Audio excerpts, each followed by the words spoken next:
kitabu cha Yoshua bin Sira sura ya 51.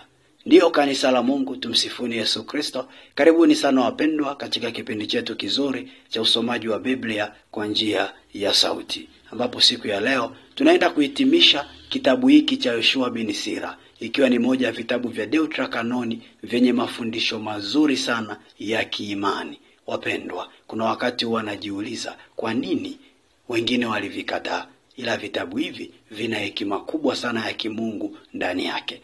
Basi nakushukuru sana wewe ambaye tulikuwa wote na leo tunaenda kuhitimisha. Unaweza ukaendelea kufuatilia kitabu hiki kwa kukisoma muda wowote pamoja na vitabu vingine ndani ya channel yetu ya YouTube pamoja na Facebook zinazojulikana kwa jina la Jerusalem Family TV Mwalimu Petro na Evodia Mazwile. Utapata nafasi huko ya kuendelea kusoma neno la Mungu na kuendelea kuimarika.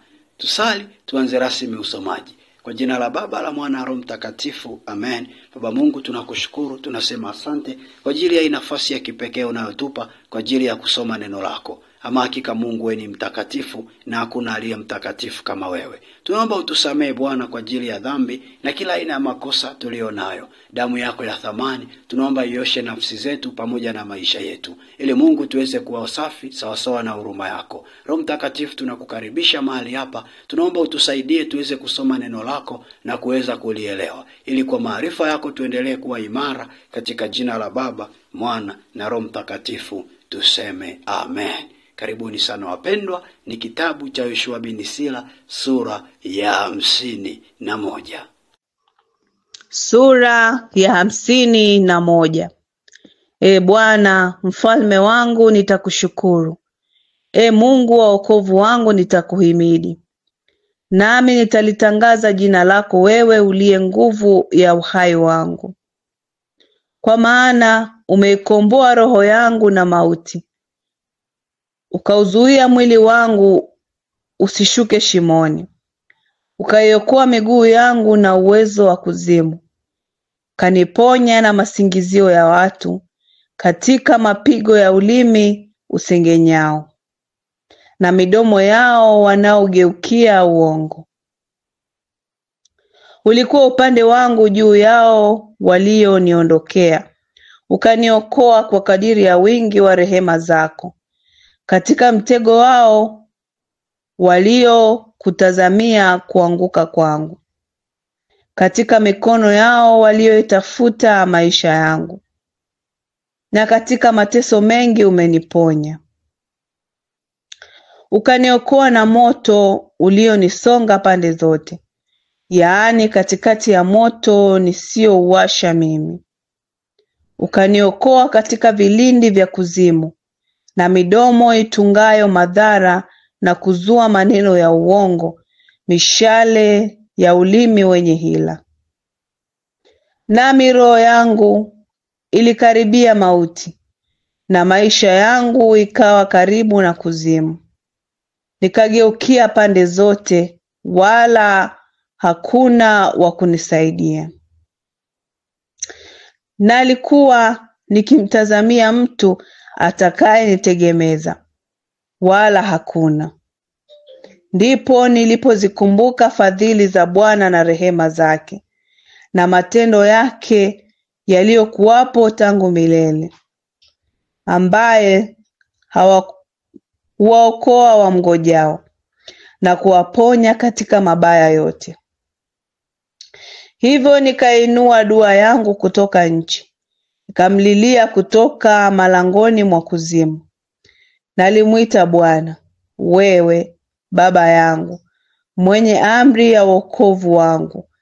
Usiniache siku ya msiba wangu, katika siku ya uharibifu na ukiwa. Nami nitalihimidi jina lako daima,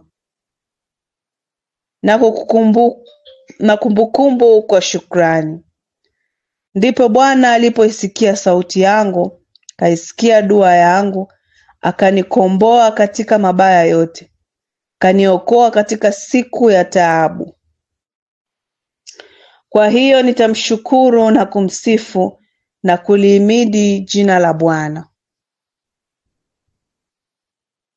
Mimi nilipokuwa kijana, kabla sijasafiri bado, nalilitafuta hekima kwa bidii katika sala yangu, na mbele ya hekima nikaomba, nami hata mwisho nitazidi kuitafuta. Ikachanua kama zabibu inavyoiva, na moyo wangu ukapendezwa, na mguu wangu ukaenda katika njia iliyo sawa. Tangu ujana wangu nikafanya kuwaua, nikalinamisha sikio kidogo, nikaipokea, nikajipatia mafundisho tele. Kwangu nira yake ikawa utukufu, nami nitamshukuru yeye aliyenifundisha. Kwa maana nalikusudia kujizoeza nayo, nikajitahidi katika yaliyo mema, wala sitatahayarishwa. Roho yangu imeshindana na nguvu ndani yake, na mintarafu kutenda kwangu nalikuwa mwangalifu. Nikiinyosha mikono yangu juu mbinguni, nikaulalamikia ujinga wangu.